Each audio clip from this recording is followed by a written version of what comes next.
성도 여러분, 이 찬양 잘 아시죠?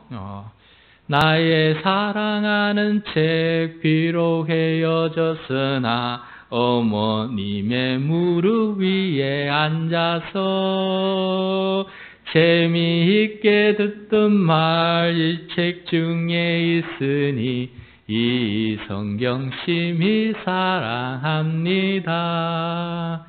네, 따라 하시는 거 보니까 너무 잘 알고 있는 찬양인 것 같습니다. 이 찬송가 199장이에요. 여러분, 이 성경을 나의 사랑하는 책이라고 고백하고 있습니다. 여러분, 성경을 사랑하십니까? 그런데 성경하고 어머님이 이렇게 잘 연결돼요. 성경하고 아버지가 연결되는 것이 아니고 성경하고 어머님이 잘 연결됩니다. 왜냐하면 그 무릎이 어머님의 무릎 위에서 말씀을 듣기 때문에 그래서 어머님이 잘 등장하고 있는 것 같습니다. 여러분, 저의 장모님께서 성경 말씀을 손으로 직접 지금 쓰고 계십니다. 그 모습이 너무 감사하고 감동이 되어서 동영상으로 찍어둔 것이 있습니다. 그래서 그 동영상을 잠시 함께 보겠습니다. 안 들리고 한 개 안 들렸어. 그래서 내가 이렇게 하고 옆으로 하는데도 하나님 생명의 말씀인데 내가 고치면 쓰냐. 생명의 말씀인데 시방 여기까지 한 개 안 틀렸어. 나 그래 틀린 거 종이로 다 이렇게 풀러붙여가지고 이걸로 이렇게 쓸어갖고. 네. 모든 것을 하고 그 돈으로 네 엉뚱한 글씨를 썼어. 그 돈으로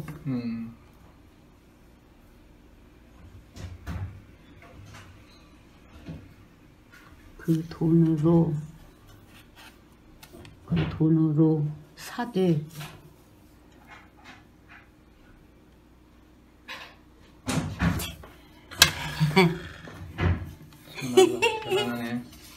그리고 또 여구 이런 건 다 이걸로 하고 또 이런 데는 또 틀리게 이렇게 하고 그래야 이렇게 다. 아이고, 참 대단하시네요, 형님. 아니야, 이 정도 닦고. 네, 창세기부터 이제 쓰기 시작하셨는데 얼마 되지 않아서 이 동영상을 찍을 때에는 신명기를 쓰고 계셨습니다. 요즘 기독교 서점에 가면은 성경 쓰기 노트가 있습니다. 그런데 장모님께서는 붓글씨 쓰는 그 화선지를 사다가 직접 30cm 자로 가로선을 일일이 다 그으십니다. 그리고 난 다음에 한 장의 화선지를 다 쓰고 나면은 풀로 이어서 그 다음 장을 이어서 또 두루마리에 말면서 그렇게 해서 지금 계속해서 쓰고 있습니다. 이렇게 이어서 창세기부터 신명기까지 쓰니까 사진에서 지금 보는 바와 같이 두루마리 성경 필사본이 되었습니다. 두루마리가 제법 두꺼워졌습니다. 장모님은 원래 유대인들이 사용하는 성경이 저렇게 두루마리 필사본이다라는 것을 알지도 못하셨지만은 이미 저렇게 성경처럼 두루마리 성경처럼 저렇게 쓰고 계십니다. 그래서 또 하나의 두루마리 성경 필사본을 지금 만들고 계셨습니다. 쓰다가 틀리면 화이트로 이렇게 손쉽게 지울 수도 있는데 다음 사진에서 보는 것처럼 저렇게 종이를 한 장씩 이렇게 찢어서 풀로 붙여서 그 부분을 새롭게 쓰고 계셨습니다. 원래 77세이신데 요한계시록까지 다 쓰고 죽고 싶다고 이렇게 하셨습니다. 그래서 작년까지는 늘 성경을 읽으셨는데 올해는 성경을 이제 쓰고 계십니다. 장모님께서 이렇게 성경을 사랑하시는데 한 번은 성경을 매우 미워하셨던 이야기를 전해주셨습니다. 부끄러운 일이라서 그동안 저에게 말씀하지 않으셨는데 원래는 그 이야기를 하셨습니다. 다름 아니라 장모님께서 성경 말씀을 읽고 기도하며 살아가는데 장인 어른께서 너무나 장모님을 힘들게 하셨습니다. 그래서 하나님께서 기도에 응답해 주지 않는 것 같아서 분노가 일어나서 성경책을 갈기갈기 찢으시고 그것을 마당에서 불에 태워서 다 태워버렸습니다. 말씀과 기도를 통해 하나님께 더 많이 부르짖었지만은 장인어른은 더 많이 괴롭히는 것입니다. 그래서 하나님께 화가 나서 하나님의 말씀인 성경책에다가 그 분노를 퍼부었던 것입니다. 이처럼 우리 장모님에게는 이 성경은 사랑하는 책이기도 하고 또 미워하는 책이기도 했던 것 같습니다. 오늘은 하나님께서 우리에게 주신 가장 큰 선물 중에 하나인 이 성경책에 대해서 함께 말씀을 나누고자 합니다. 오늘 우리가 읽은 이 디모데 후서는 사도 바울이 쓴 마지막 글입니다.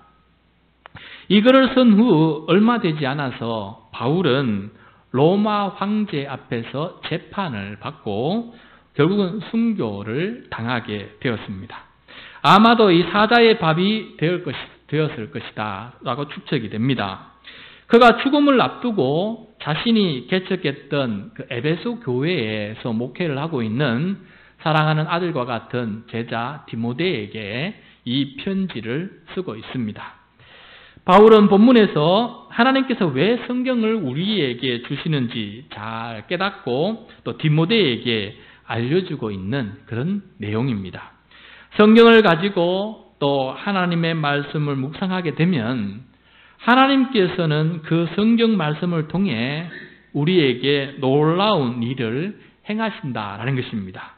하나님의 말씀은 죽은 문자가 아니라 믿음으로 읽고 확신에 거하게 되면은 하나님께서는 그 말씀을 통해서 우리에게 능력을 행하시게 됩니다. 하나님께서 이 성경을 통해서 행하신 일이 무엇인지 우리 세 가지를 함께 살펴보도록 하겠습니다. 첫 번째, 하나님은 성경을 통해 우리에게 예수님을 믿고 구원에 이르는 지혜를 우리들에게 주십니다. 우리 15절 말씀 같이 읽도록 하겠습니다. 시작. 또 어려서부터 성경을 알았나니 성령은 능히 너로 하여금 그리스도 예수 안에 있는 믿음으로 말미암아 구원에 이르는 지혜가 있게 하느니라. 아멘. 성경을 읽으면은 예수님을 믿을 수 있게 되고 구원에 이르는 지혜를 얻을 수 있게 된다라고 말씀하고 있습니다. 여러분, 예수님이 믿겨지십니까? 또 구원에 대한 확신을 지금 가지고 있습니까? 배너라고 하는 유명한 영화가 있습니다. 이 영화를 쓴 작가 월레스라는 사람이 있는데 그 사람의 이야기입니다. 배너 책 서문에 본인의 저술 동기를 이렇게 쓰고 있습니다.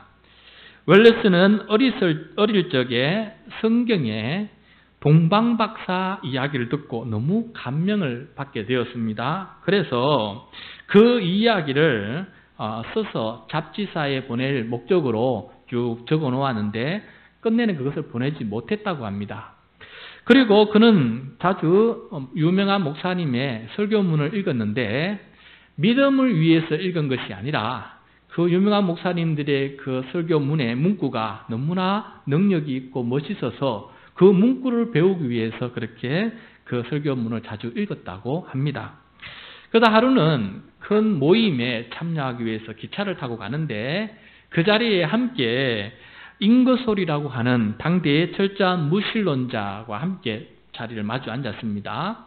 이런저런 이야기를 하다가 이제는 성경에 대해서 믿음에 대해서 이제 이야기를 나누게 되었는데 이 잉거솔이 얼마나 조리 있게 성경은 거짓말이고 하나님은 안 계시다는 것을 얼마나 조리 있고 합리적으로 이야기하는지 이 월레스는 아무런 답변을 할 수 없었습니다. 그냥 다 설득을 당해버렸습니다. 그리고 이 기차에서 내려서 집으로 가는 길에 이 부끄러움과 수치심 때문에 내가 성경을 제대로 읽어서 정말 이 저 잉거솔에게 하나님의 살아계심과 하나님의 어떤 분이신지를 내가 제대로 알려줘야 되겠다 하는 마음을 품게 되었습니다. 그래서 그 다음에 집에 들어가서 성경을 읽는데 천천히 열심히 읽고 성경에 관계된 말씀들을 읽다 보니까 자신에게 믿음에 대한 절대적인 확신이 들게 되었습니다. 그 절대적인 확신이 들어서 배너라고 하는 이 소설을 쓰면서 이 배너를 통해서 하나님을 향한 믿음이 생기도록 많은 사람들에게 기여를 해야 되겠다 하는 마음으로 쓰게 된 것이 바로 배너입니다. 이 배너를 여러분 보셨으면 잘 아시겠을 텐데 그 본을 보면서 많은 사람들이 감동을 받게 되었습니다.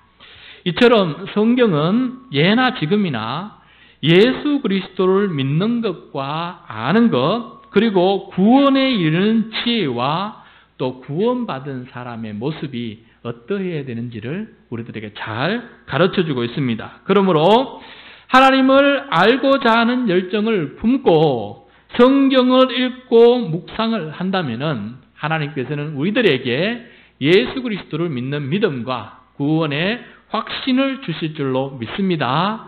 하나님 말씀을 통해서 더욱더 우리의 믿음이 성장하는 우리 준비된 교회 모든 성도가 될 수 있기를 축복합니다. 둘째, 하나님께서는 성경을 통해 교훈과 책망과 바르게 함과 의로 우리를 교육하신다라는 것입니다. 오늘 말씀 16절 말씀 같이 읽겠습니다. 시작.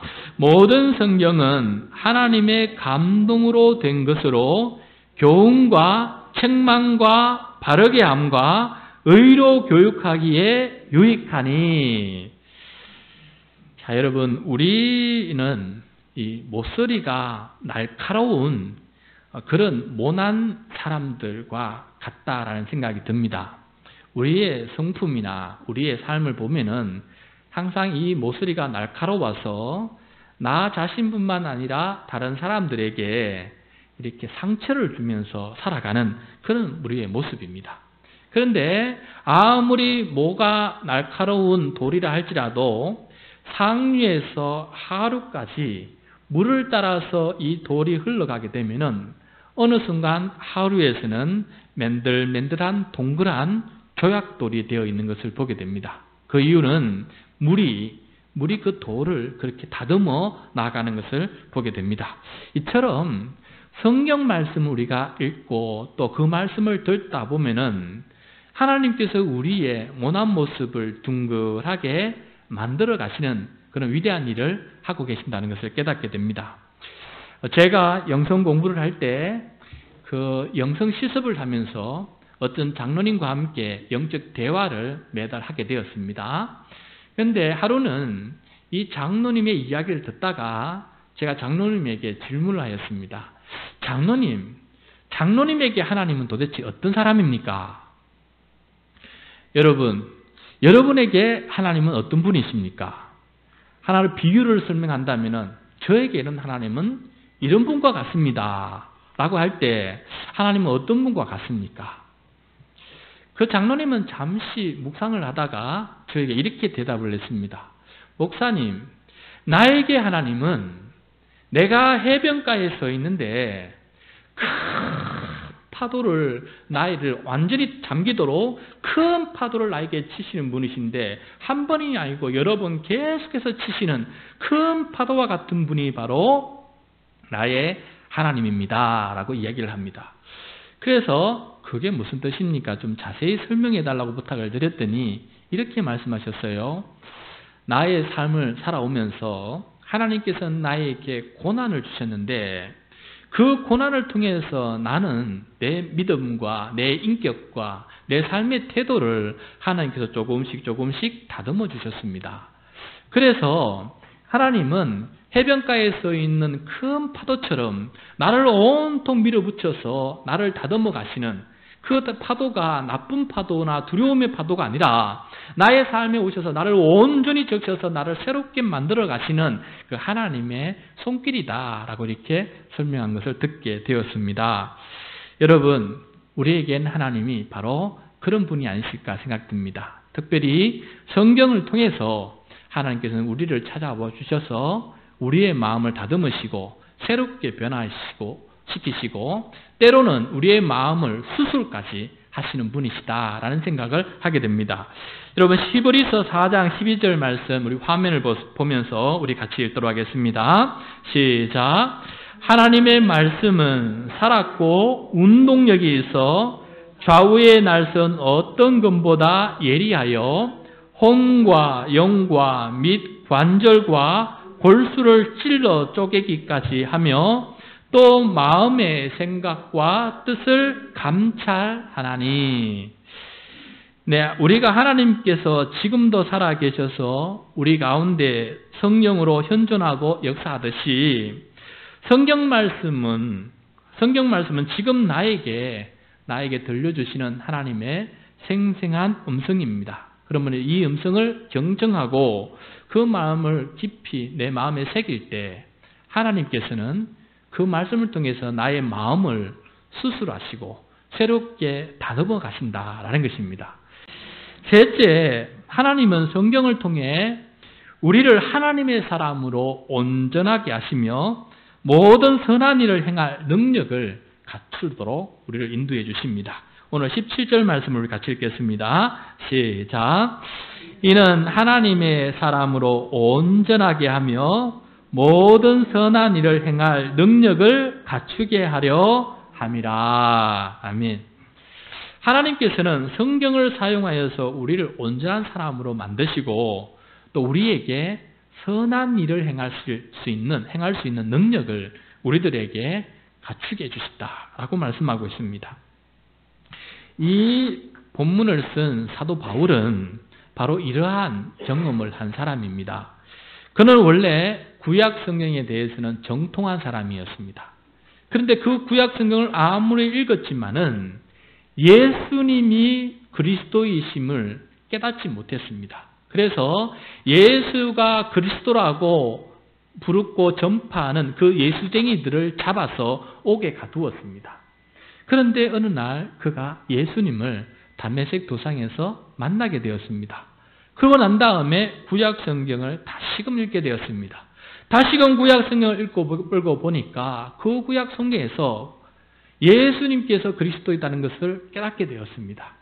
많은 부분에서 다윗의 글에서 이사야의 글에서 예수님께서 그리스도가 되신다는 것을 그때서야 깨닫게 되면서 이 사도 바울은 그 이후로 예수님의 십자가의 대속의 은혜와 또 부활을 증언하는 사람으로 완전히 바뀌게 되었습니다. 그 남은 인생은 이제는 소아시아에 가서 복음을 전하면서 교회를 세우시고 또 유럽에 가서 교회를 세우면서 예수님을 증거하는 사람으로 완전히 바뀌게 되었다라는 것입니다. 이처럼 성경은 우리의 삶을 완전히 바꾸는 사람으로 새롭게 변화시키시는 것을 보게 됩니다. 장모님께서 성경을 읽고 또 쓰면서 묵상하다가 과거에 남편 때문에 분노로 성경을 찢어 불태웠던 것이 생각이 났습니다.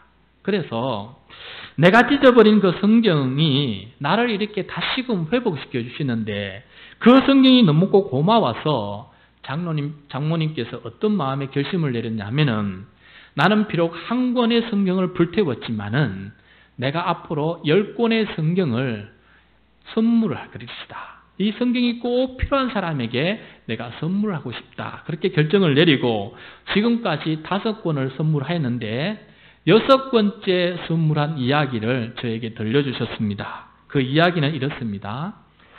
장모님이 사는 아파트 아래층에 새로운 분이 이사를 오셨습니다. 이야기를 나눠보니까 이분들이 굉장히 믿음이 좋은 분이셨어요. 그래서 교회도 열심히 다니시고 때로는 아래층에서 아멘 아멘 하는 소리가 올라오고 찬송 소리도 올라오는 것입니다.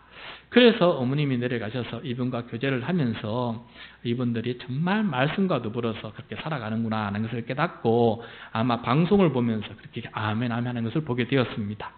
근데 이분들이 다니던 교회가 멀어서 그래서 새벽 기도회는 우리 장모님이 다니시는 집 앞 교회, 개척교회를 같이 이렇게 다니자고 했더니 같이 다니게 되었습니다. 그런데 월요일과 목요일이 되면은 이분이 성경책을 찾는데 곤욕을 겪고 있었습니다. 왜냐하면은 월요일과 목요일은 그 전날 주일 예배와 수요 예배를 드리면서 성도님들이 꽂혀 있는 성경책을 가지고 가서 이렇게 찾다가 그 위치를 알려주는 이 노끈을 이렇게 옮겨버리는 것입니다. 옮겨버리니까 자신이 늘 보던 그 성경이 월요일 새벽과 목요일 새벽이 되면 다른 곳에 이렇게 있는 것입니다. 그래서 성경의 순서도 잘 모르는 이분이 갑자기 목사님께서 어디다 그러면은 그걸 찾느라고 한참 헤매는 것을 보게 됩니다. 그래서 장모님께서 그것을 보시고는 저분에게 성경을 하나 선물해야 되겠다라는 마음을 가지게 되었습니다. 그래서 그날 이 기독교 서점이 있는 동네를 3개나 건너가야 되는 그런 먼 곳에 있습니다. 근데 우리 장모님이 안타깝게도 버스나 이렇게 택시를 타지 못하십니다. 그걸 타면은 몸이 너무 힘들기 때문에 타지를 못하셔서 걸어서 가게 되었습니다. 그래서 다리도 한쪽 다리가 부어서 이렇게 절떡절떡 걸으면서 세 개의 동네를 거쳐서 이렇게 가게 되는데 가는 도중에 또 비가 내렸습니다. 그래서 그 비를 다 맞고 그 무거운 성경책을 들고 돌아왔는데 그 길로 바로 아래층에 내려갔습니다. 아래층에 내려가서 물을 두드리면서 그 젖은 몸으로 그 비닐봉지에 있는 성경을 이렇게 주었습니다. 꼭 주고 싶어서, 이 귀한 성경을 주고 싶어서 이렇게 사왔다라고 하니까 그분이 이 비 내린 것에 그 멀리 다녀왔냐고 그렇게 얘기할 때 그렇다고. 왜냐하면은 이 성경이 너무나 소중하고 당신에게 너무나 필요한 성경책 같아서 이렇게 가져와서 선물했으니 이 성경책 꼭 간직하고 이 말씀을 많이 읽는 사람이 되라라고 이렇게 그 성경책을 선물해 주었다라는 것입니다. 그렇게 받았으니 그분에게는 이 성경책이 얼마나 귀하고 보배로운 성경책이 되었습니까? 앞으로 열심히 그 성경책을 읽는 사람으로 변화되지 않겠습니까? 앞으로 4권을 더 선물해야 약속한 대로 10권을 다 선물하게 된다라고 하시면서 이 이야기를 전해주는 것을 듣게 되었습니다. 하나님께서는 이렇게 성경 말씀을 통해 이 장모님의 분노했던 마음을 감사하는 마음으로 바꾸어 주셨고, 또 성경을 싫어하여서 찢었고 불태웠던 그 사람이었는데 이제는 성경을 선물하는 사람으로 하나님께서 바꾸어 주신 것을 보게 됩니다. 성경의 말씀이 우리 장모님 마음에 들어가셔서 그를 새롭게 변화시켜 주시는 것을 듣게 되었습니다. 말씀을 진심으로 가까이 하면 할수록 하나님께서는 가만히 계시지 않습니다. 그 말씀을 통해서 우리를 다듬으시고 수술하시고 성숙시켜 주십니다. 이러한 경험이 우리의 삶 가운데도 가득 넘치시기를 축복합니다. 바울은 오늘 본문 앞장 2장 20절과 21절에서 이렇게 비유를 통해서 말씀하십니다. 큰 집이 있는데 그 큰 집에는 4종류의 그릇이 있는데 금그릇이 있고 은그릇이 있고 또 나무그릇이 있고 질그릇이 있다. 질그릇이라는 것은 진흙으로 만드는 토기 그릇입니다. 그런데 금그릇과 은그릇은 하나님 그 주인이 귀하게 쓰는 그릇이고, 나무그릇과 질그릇은 주인이 별로 하찮게 천하게 쓰는 그릇이다라고 말하고 있습니다. 그렇지 않겠습니까? 그런데 하나님께서 쓰시는 그릇은 다른 그릇이다라고 말씀하고 있습니다. 하나님께서 쓰시는 그릇은 금그릇과 은그릇이 아니라, 그렇다고 또 나무그릇과 질그릇도 아니라 어떤 그릇을 하나님께서 쓰시냐 하면은 깨끗하게 비어있는 그릇을 하나님께서 쓰신다라고 말씀하고 있습니다. 그러니까 그 그릇이 어떤 것이냐가 중요한 것이 아니라 그 그릇이 비어있으면은 하나님께서 쓰신다는 것입니다. 그런데 그 비어있는 그릇에 무엇이 담겨져야 하냐면은 하나님의 말씀이 담겨질 때 하나님께서 그 사람을 들어서 위대하게 사용하신다라고 말씀하고 있습니다. 그러므로 여러분, 우리는 비어있는 그릇이 되면 좋겠습니다. 그 비어있는 그릇에 하나님의 말씀을 가득 심으면은, 가득 채우면은 하나님께서 우리를 위대하고 존귀하게 사용하는 하나님의 일꾼으로 변화시킬 줄로 믿습니다. 말씀을 맺겠습니다. 성도 여러분 성경을 사랑하십니까? 성경을 정말 사랑하십니까? 성경은 여전히 세상에서 가장 많이 출판되는 책이고, 성경은 여전히 가장 많은 언어로 번역된 책이고, 성경은 여전히 가장 오랫동안 베스트셀러로 많은 사람들에게 존경을 받고 있습니다. 그런데 그 성경은 나에게 어떤 책으로 존재하고 있습니까? 사랑하는 성도 여러분, 말씀 묵상을 통해서 예수 그리스도를 믿고 구원에 이르는 지혜가 우리 가운데 가득 넘치기를 바랍니다. 그리고 말씀 묵상을 통해서 교훈과 책망과 바르게 함과 의로 교육을 받아서 온전한 사람으로 성숙하고 성장하는 우리 모두가 되기를 바랍니다. 그리고 말씀 묵상을 통해서 우리가 온전한 사람이 되어 선한 일을 행할 수 있는 능력을 갖추게 되어서 주님의 뜻을 이루어 나갈 수 있는 우리 모두가 될 수 있기를 축복합니다.